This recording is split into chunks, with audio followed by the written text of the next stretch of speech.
Here's a question that we've all really been dealing with for a while now. Can personal relationships survive political differences? It's a tough question, and that's why in this week's Wellness Wednesday, brought to you by Happy at Home, I sought out some advice from the pros on keeping the peace.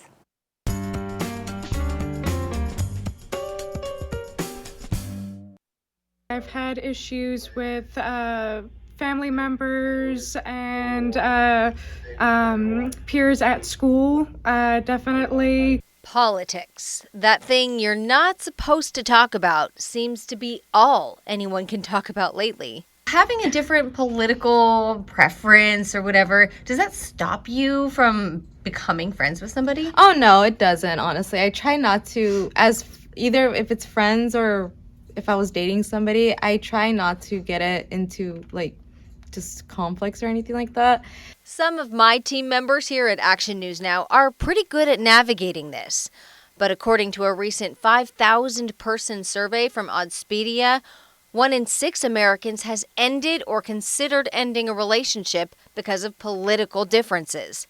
I asked a psychologist why. Romantic relationships don't really fall apart because of personality differences. They fall apart because of class differences. Basically, if you're in a different place financially and see the world through a different socioeconomic lens, it can be more challenging to see eye to eye. I like to keep the peace, and I admit there have been times I've intentionally adjusted my views on things to save a relationship. Was that a betrayal to my truth, or is that just staying open-minded and not living in an echo chamber? I don't know. Do you ever recommend people try to fight their own what feels like their truth, but maybe it's just what their cultural learning? So when you do that, you give rise to a concept called cognitive dissonance, where you basically are going against the grain. You're going against what your natural inclination is, what your natural predisposition is, and that feels very uncomfortable. Okay, don't change yourself. Got it. But then, how do we stop arguing? Try to remember why you love this person in the first place.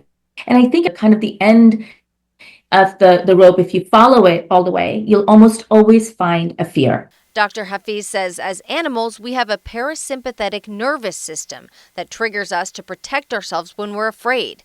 And that's why we get so emotionally invested in our belief systems. Recognizing that can help us find mutual compassion and help us grow. Like, listen, I know this rubs you the wrong way, but let me tell you where I'm coming from. Let me tell you what happened when I was 5 years old. Let me tell you what happened when I was 12 years old. I'm afraid of going back to that place. And I think so many people would find common ground once they realize that they're both operating from a place of fear. My well-adjusted team here also has some wisdom to share. I'm a big proponent for communication. I want to talk to people. I want to learn about people. Try to look at a person as an individual, and they can have their own opinions, their own stances on stuff, but at the end of the day, it's more about how a person treats you and how they make you feel. Dr. Hafeez says if you're feeling stressed out in general about things you can't control, like politics, you might want to evaluate your social media feeds. Take a break from scrolling, or at least make sure you're not consuming too much content that takes away from your joy, from your mental well-being.